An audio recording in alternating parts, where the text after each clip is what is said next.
I'm talking today about moving from a monolith to a microservice architecture. Okay, it is a true story.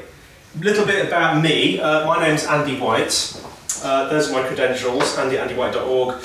If you search for Dr. Pod, generally you'll find me. I'm known as Dr. Pod because I also do a podcast, whose link is at the bottom there, the Internet Marketing Podcast. I've also got a very new Tumblr blog, but there's about 3 posts on it. And I work for a company called Quill Content, who are at quill_content. So let's just get some context here. The overview of the whole thing is, I'll define what a microservice is because you might not be that familiar with them. What a monolith is, why we moved, how we did it, which is the execution, what we ended up with, and some of the trade-offs and paradigm shifts at the end. I think that's how you say paradigm. So, is everyone familiar with microservices? Microservice architecture? Is everyone? Is it a few blank looks. Is it when you split up a big service into smaller different parts? That's pretty much it. Does anyone remember the service-oriented architecture? You'd be very old if you did. Jez is very old, Yes. like me. Yes. You see, this is not new. This is not new. This is called microservices now. Although the services are probably a bit smaller than these. So the idea is that you, first of all, everyone's familiar with a monolith. Just one big Rails app. Okay, I'll talk about monoliths in a minute. So the idea is that you split it up into lots of separate services. Each of these services is quite small and quite simple, therefore quite easy to maintain. It can be written in whatever language you want because they're all separate. They're usually web-based, so you're normally using something like HTTP for them to talk to each other. Because they're small, optionally you can deploy them on separate machines as well. You don't have to, but you can do, and that's normally quite a good way of doing it because the beauty of that is that you can deploy them sort of not all together in one go. You can deploy one there, one there, one there, with very little or no downtime. And the other nice thing about them is that because they're separate services, they're very sort of decoupled, which makes them very, very simple. So that's the definition of a microservice. By the way, if you've got any questions, just say them to the end, because I'll lose my flow if you go back to the beginning again.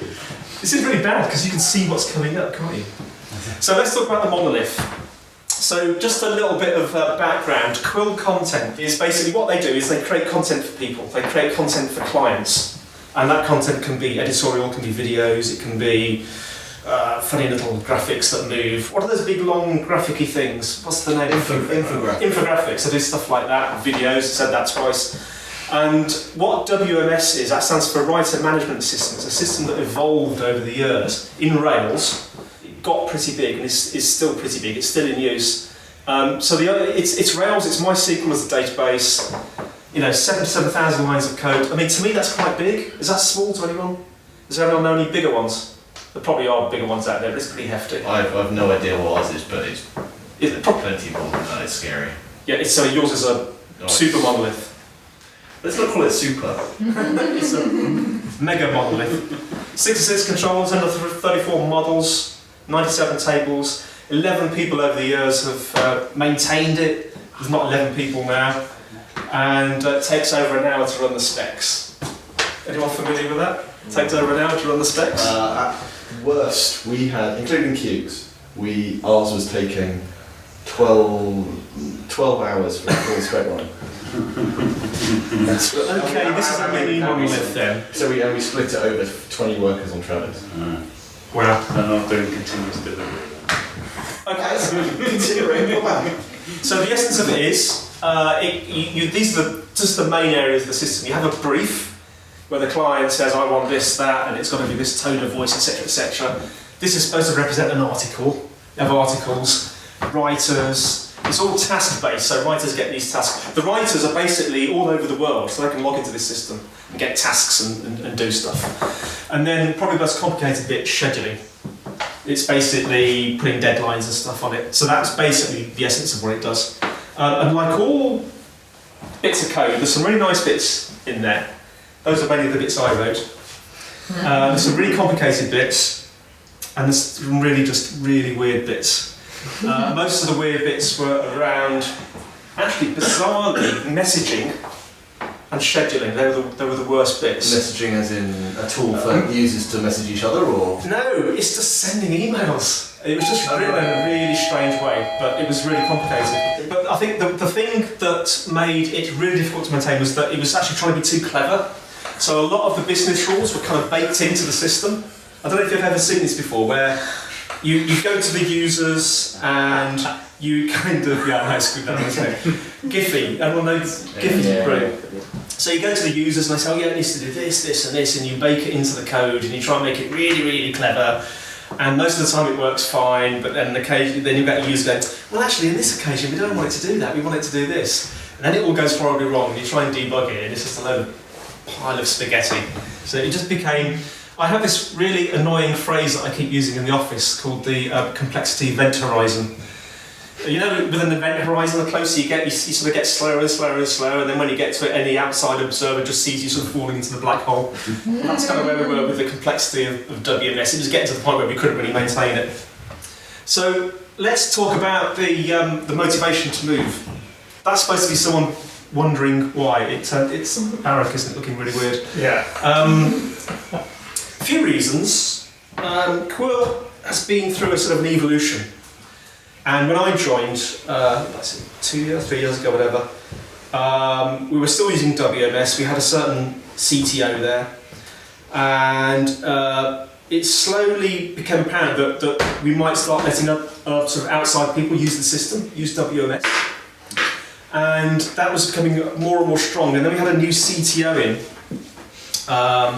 and he sort of really wanted to push it. But so basically, outside people might have started to want to use it, and we did get a few people on. So therefore, we had to simplify it a bit. And of course, they found a lot of these being too clever bits too clever and not suitable for them. So it was a motivation not only to make it simpler to maintain, but make it a bit more generic as well. And then when the new CTO came in, I mean, he was, you know, clean slate, fresh thinking. He wasn't emotionally attached to the old system. So that was another motivation again. But the real thing was kind of making it much more scalable and maintainable. Two forms of scaling, of course. Vertical scale. I had to look this up yesterday because I've forgotten the difference between. Vertical scaling is where you sort of deploy more powerful hardware, like what we were doing in WMS. So it was getting a bit slow, so we sort of beefed up the machine. We sort of went to Amazon and got a bigger machine. Sorry? Stick some more RAM in it. Stick some more RAM in it, stick some more cores in it.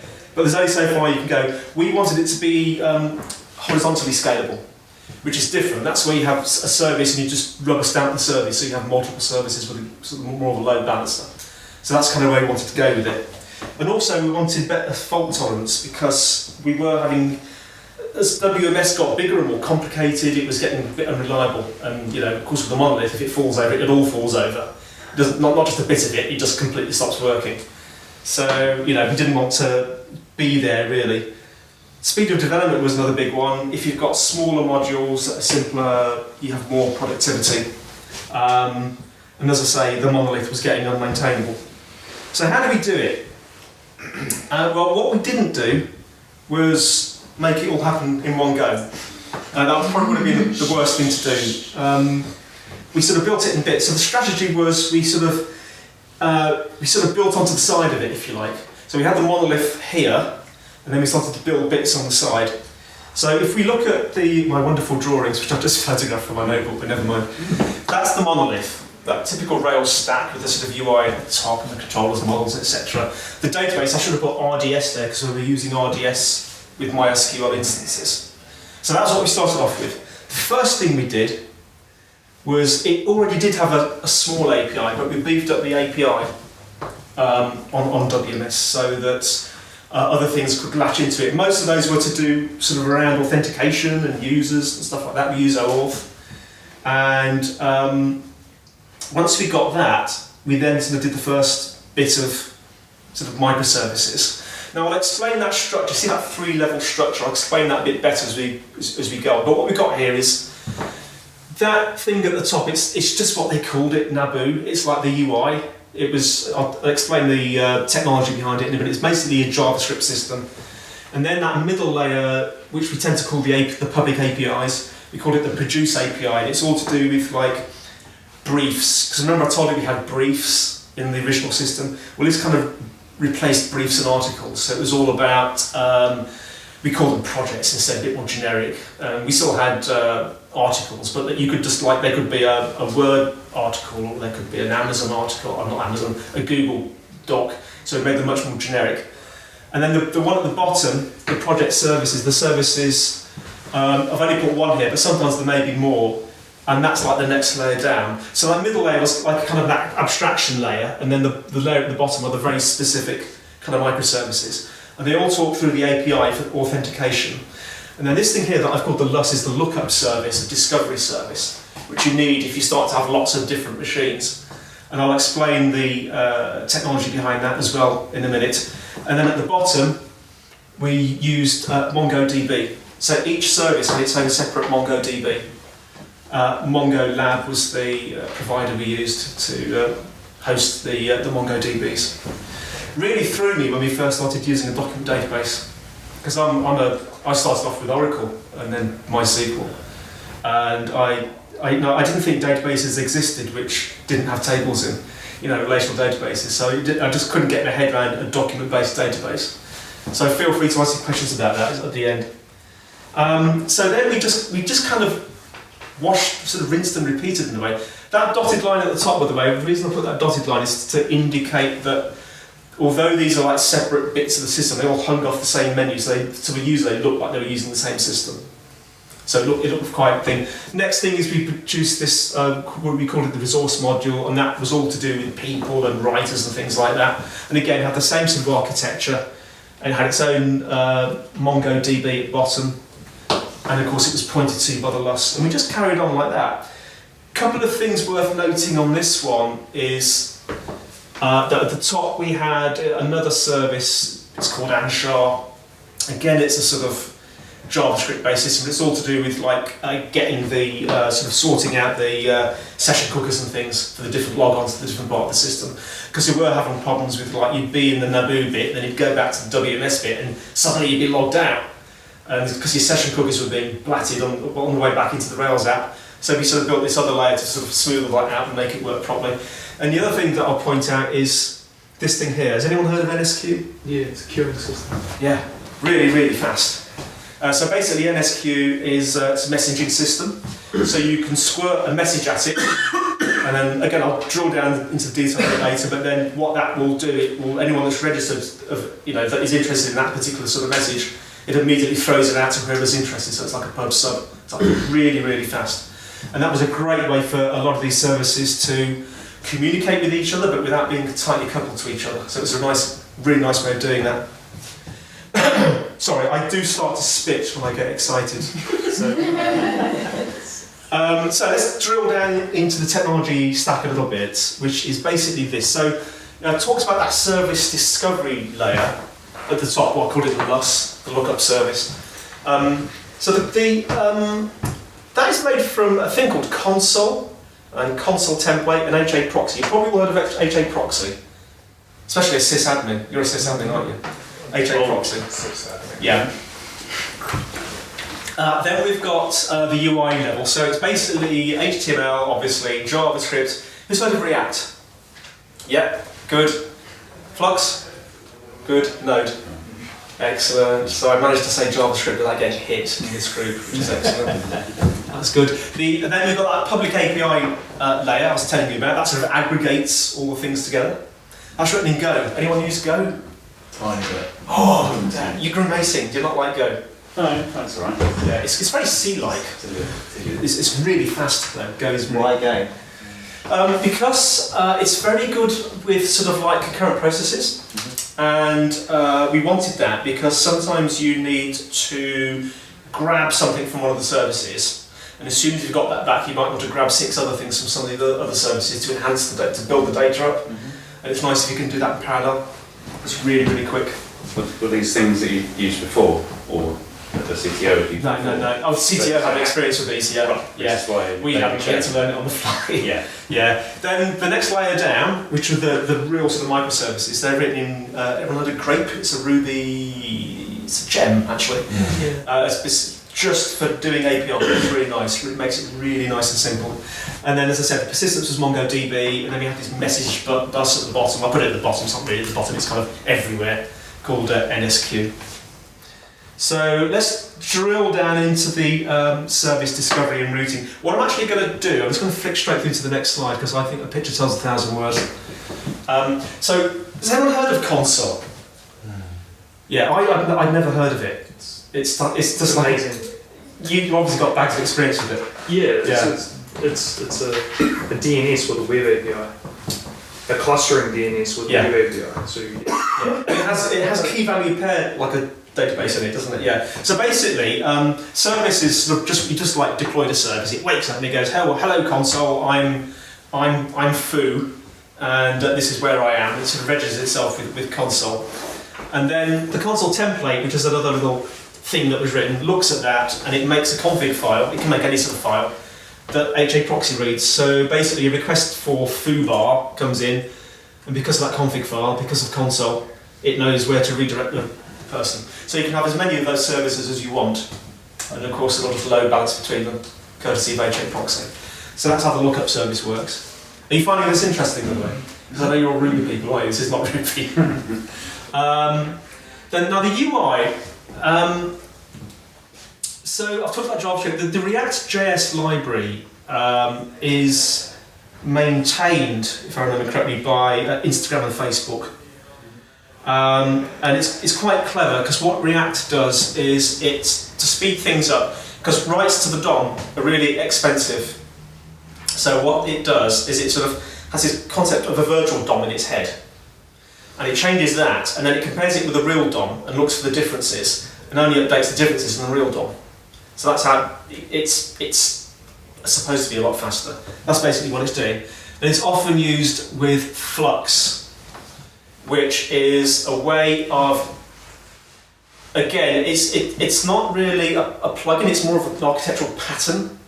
And the way Flux works is it has these concepts of views, dispatchers, stores and controller views, and the flow of data is in one direction. And the idea there, I'm not a JavaScript expert, so I'm trying to blag my way through here, but basically the idea is that it sort of removes callback help and makes it easier to program. Although I have to say, every time I look at Jack and his programming, he's always grimacing. So, but apparently it is really good, and he's produced some lovely stuff with it. Did you use the traditional Facebook Flux, or did you? Because we started off using. We changed it. They've just changed to another one. Redux.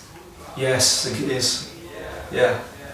And I can't remember what the first one was that they were using, but they didn't like it very much. They moved to this. I think it's Redux they're using. That does ring a bell. Yeah. So the public API, it's written in Go, sometimes known as Golang. And Golang is, I think it was created by Google, or Go is his name. Incredibly fast. Baked into it is the ability to just spawn off concurrent processes very, very easily.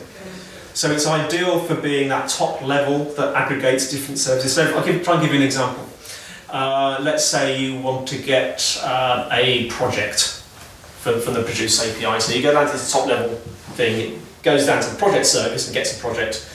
But that needs to be hydrated or just filled out. For example, it's got a list of people that are associated with that project. So it goes to the people service, gets a list of people, and it goes to two other services to get other bits that can be hydrated into the project, and concurrently fills it in very quickly and then delivers it back through JSON to whoever's calling it. So, nice choice, works incredibly well. How's it different to say threads in Ruby? Or everyone always says it's really good at concurrency, but that's sort of as far as they go. I believe threads in Ruby aren't as easy to implement, and I think they're quite. I don't know how efficient they are. Yeah, they're not very efficient. In Go, you just kind of literally use the word go and then supply a function, and it'll do it. So you can have like 6 goes in a row, and they'll go off and do these 6 functions, and they won't block on the function. The function will be happening in the background, and the way that you get the data back is you have this notion of channels. So you basically say that function will come back on this channel, that function will come back on this channel, and it only blocks when you. I always picture it in my head as putting your hand in a hole. The hole in the wall is the channel, and it blocks while you're waiting for it, and then when you get it, you can carry on again. That's a really bad explanation, but that's basically how it works. It's the notion of channels and concurrent processes, but it does work. It's really good. Trust me. So the next layer down, the services, which are kind of, they're not aggregators, they're just like very, very small service. Like there's a people service, there's a project service, there's a resource service. They're written in Grape. An opinionated micro framework for creating REST-like APIs in Ruby, similar to Sinatra. It is very similar to Sinatra. It's very nicely sort of laid out, worth looking at if you've not looked at it. Grape. And then MongoDB. Couldn't get my head around no SQL databases, non-relational, document-based, but it's actually working really well. The reason it's working well for us is because those bottom services, which doesn't sound too good, does it? Those are lower services, which kind of are only doing one thing. They've each got their own individual database, and there's no joins involved. It's just like static, just bits of data. And where there are like sub bits of data, they're just like sub-documents. So you're effectively doing all of your relational style behaviour. Each service is effectively, if you think about it as a Rails app, each service is a table. Almost. And so you're doing your relational joining in Go, effectively.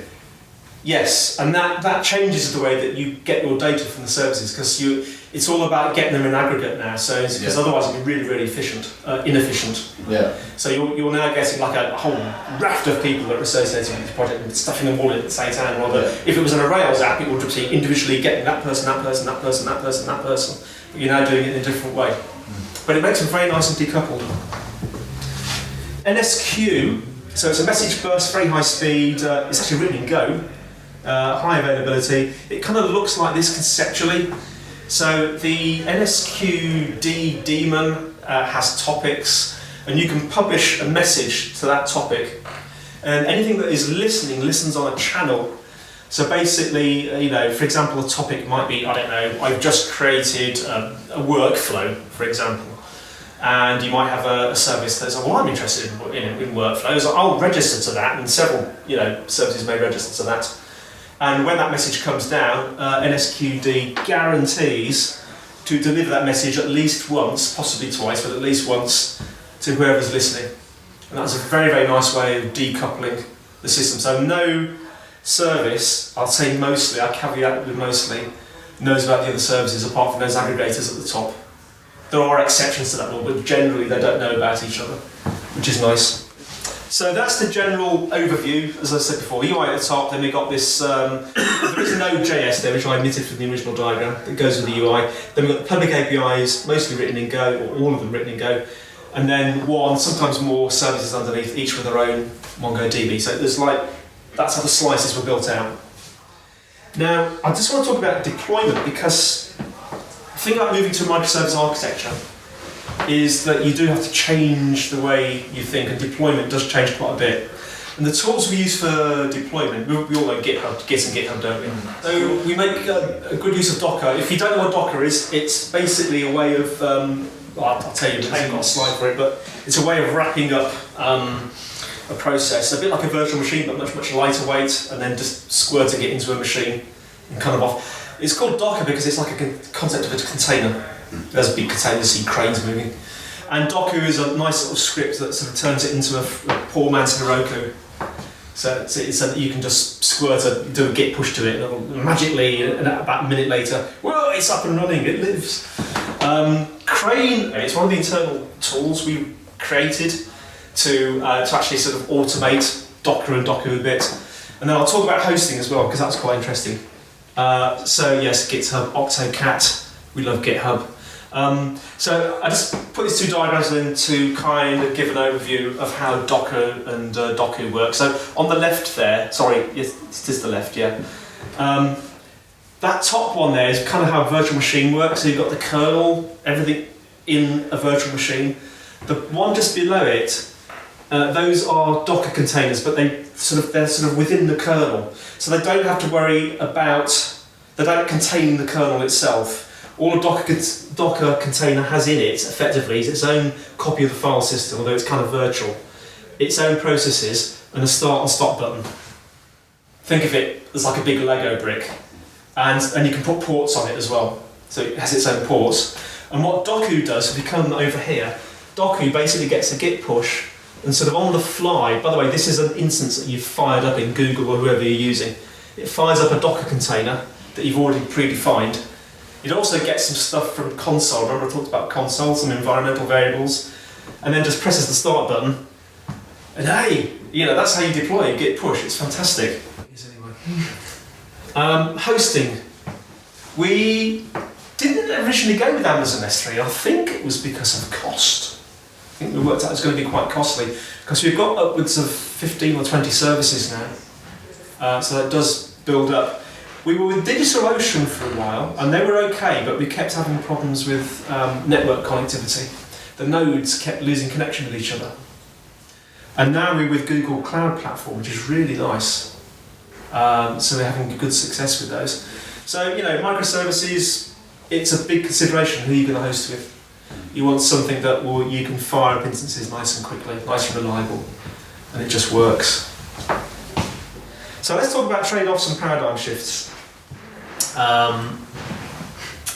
The thing I loved about it as a programmer, as a developer, was that when you wrote these microservices, you were utterly forced to make it completely decoupled. See, I've been used to writing big Rails apps, and coupling always creeps in, doesn't it? It's very easy to accidentally make something know too much about something else. But with a microservices sort of approach, you have to be very decoupled in your thinking. It was simple. It made it simple because it was small, it was decoupled, it was only doing one thing very well. But there is a big shift to DevOps, and you have to learn a lot of new stuff. And I'll come on to DevOps in a minute. And then I think the biggest challenge is testing. Let's talk about complexity, because I nicked this graph from the internet. You see it in quite a few places. The green, so the vertical axis we've got productivity, horizontal complexity, base complexity of the code base. The green one is a monolith and the blue one is microservice. And I think that's probably true. The complexity and the productivity, you can go for quite a while before a microservice starts to get a bit it's getting a bit complicated, this. And there's only one of our microservices which is starting to get to that point, and that's the people service. But most of them really straightforward. Most of them are just really simple, written in grape, and they're just like serving one thing, and that's all they're doing. Some of them are a bit more complicated. Other ones don't even have a web API, they're just like services listening for NSQ messages. So I find it, that's a nice thing, simplicity, and I'd say that's probably about right from my experience. But the shift to DevOps focus, because of the way you're deploying it, it's much more, the whole system is much more like, I used to work in a hospital, I used to be a radiographer, and it reminds me of when I was in casualty. It's much more, we have a big board, we have a gecko board on the wall with about 20 little squares on it that says up or down. Most of them say up, obviously.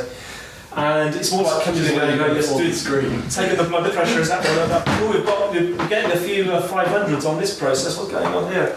So it's a lot more DevOpsy, and you really, it's okay for us because we have one of these. That's Pedro, that's our sysadmin, that's God. That's funny. I texted him on the train tonight and said, Pedro, I forgot to get a picture of you. Take a selfie and put it on Slack so I can put it in the talk. But because we've got one of them, it's nice and easy. But if you haven't got a sysadmin, you've really got to learn more sysadmin-y stuff, because you'll be spending more time deploying and sorting out network issues and stuff like that. And then testing, I would say that's the toughest bit. Unit testing is fine because you're just writing these things, unit testing, the same you always have done. Try and integration test it. Well, we've got the staging environment. It probably wouldn't be a bad idea to have an integration environment. But sometimes that's the only way you can truly test it. Wine Taster is our effort at full end-to-end integration testing. What Wine Taster is, it's a service that every 15 minutes or half an hour wakes up and then tries to do some basic stuff in the system to check it can I create a project. It's actually on staging. But our staging is so close to production, it's a pretty good test, because everything goes through staging first, then goes on to production. So what Wine Taster does is every half hour it wakes up, he goes, can I make a project, can I make some assignments, can I assign these people, can I only see, if I log in as this person, can I only see the ones I should see? Just basic happy path stuff.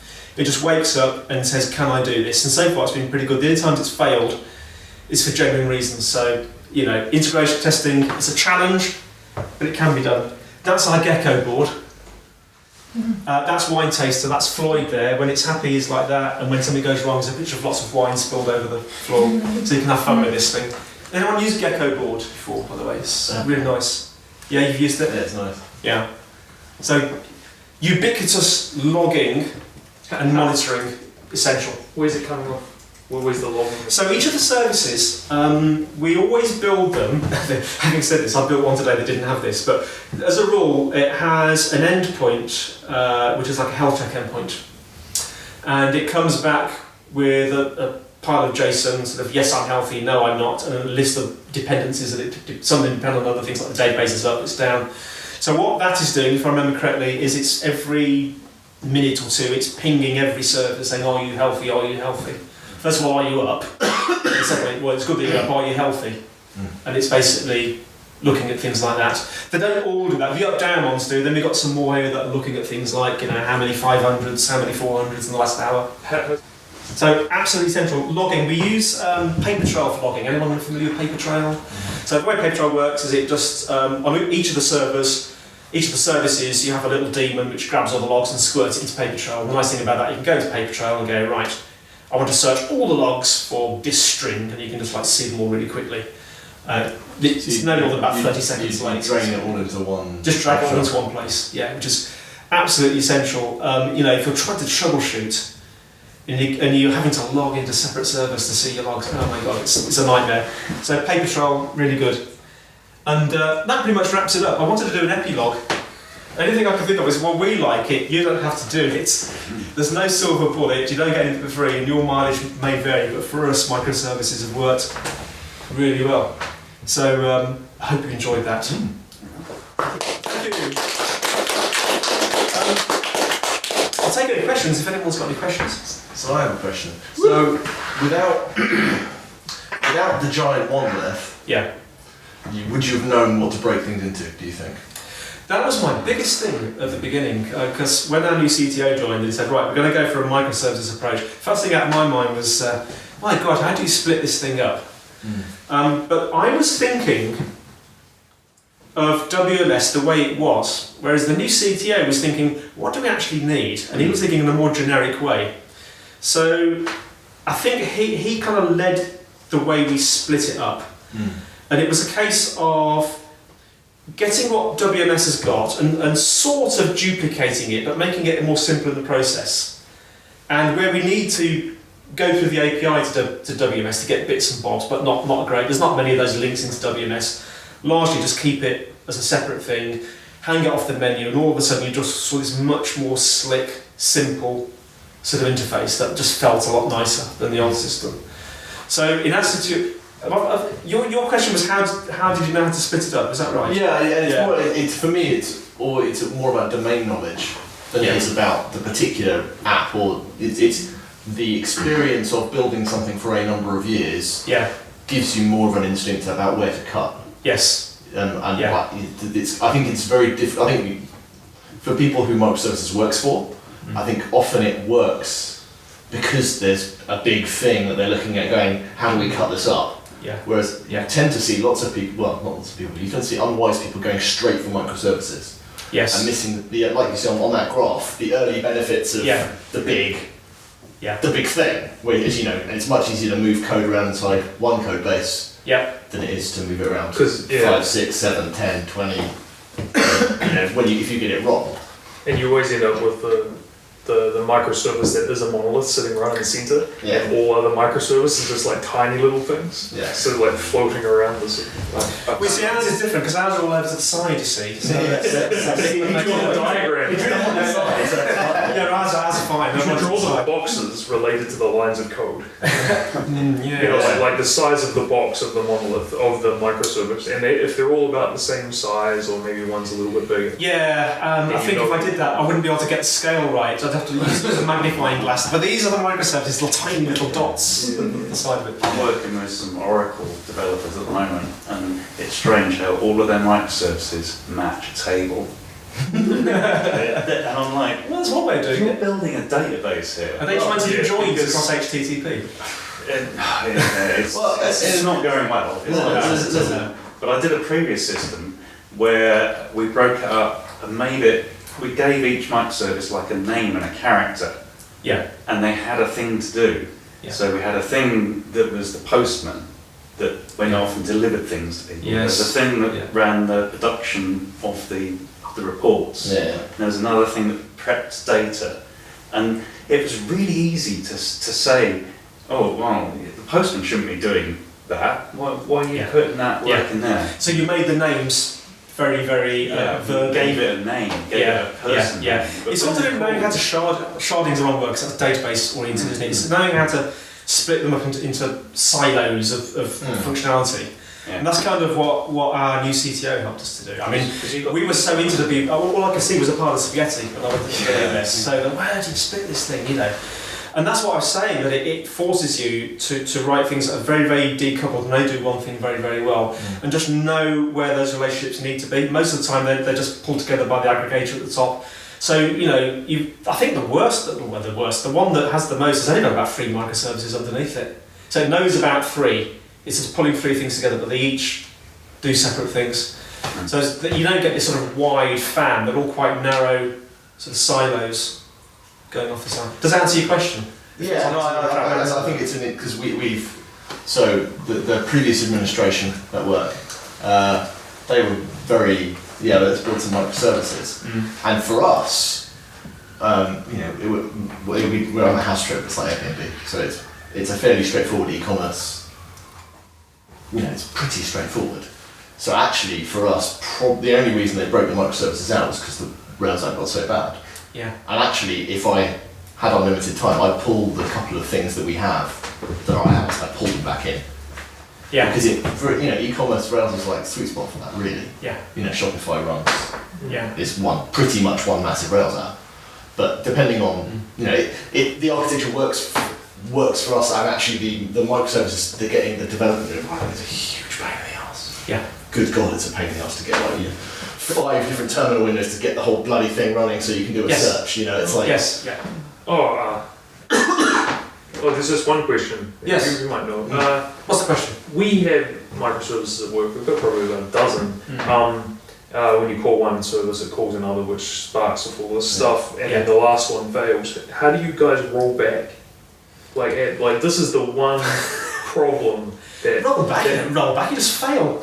Well, like Because it was logging. we were going to have like a I successfully distributed. failed. Yeah, well, we're going to have like a distributed thing, or like a 2-stage commit kind of thing where like you write to the database here, then call the next service, and it comes back and it just fails all the way back. So it sounds like you've got lots of microservices, each doing a bit of a commit in terms of a transaction. Is that right? Yeah, like you can imagine like a large amount of it is calculation, right? So a purchase comes in, and we're a loyalty company, so a purchase comes in, we need to calculate some points of that purchase. So you serialize that purchase, and then you go and then you send that along to the calculation service or whatever, and then it calculates some points, and then it sends it back, and then that those points are then sent along to like some other service to do like is it your birthday, should we double the points, or or whatever. And then that final one fails, at which point all of the other ones should kind of roll back in that initial purchase, and then the API call, it should get this failed, send it again, and we'll see if it works. Yeah, we haven't got anything like that in our system. All the think it's not doing anything particularly complicated at the moment. What it's really doing is querying stuff and just saving stuff, and all the stuff gets saved in that MongoDB at the bottom. If it fails, I'm trying to think of an example where you'd have none of it's really sort of that transaction-y. It's just like saving a project or altering a project and stuff like that. So I don't think we've come across that one yet, but it sounds like a nice challenge to try and solve. Good luck with that. Good luck with that one. It sounds like you should have one process wrapping in because it's one. If it has got a roll back, because otherwise the thing shouldn't care. If no one breaks, it shouldn't matter. Yeah, there's lots of like business logic, and where we've split it up makes perfect sense, and it makes great sense, except if that last one fails, and then suddenly stuff starts to get like, and then what do you send back to the client? At like 90% pass, is that like a 201? You know, is it it just becomes a very difficult thing, and we've written all the services so they're idempotent. Right, so if they send the exact same purchase through, it's got an ID on it. So then the next one will pass, and if they send it through twice, it won't do anything bad. So because we planned failure into the system. But the problem is telling the guy at the back and making sure the database doesn't get like 1 million records of failed purchases or some kind of really horrible thing, and that turns out to be like a difficult problem. It's knotty. It sounds like the one edge case, which is making you wonder if you've used it, split it in the right way. It's difficult either way. There's always trade-offs with these things. There's always trade-offs. See, when I was young, I used to think everything could be perfect, but now I know, You're cynical. I'm now old and cynical. I know that it's all trade-offs. Got children. Yeah, I've got children. I've had children. Yeah. So anyone? Well, not me personally. Anyone? Any more questions? Do you sort of version the microservices so that We're starting to. because then there's almost like a problem of saying this one works with version 7 to 8, Some of them are. and this one works with 10 plus only, and Some of them are. We're very, very fussy. Not fussy. We're very, very methodical and stringent.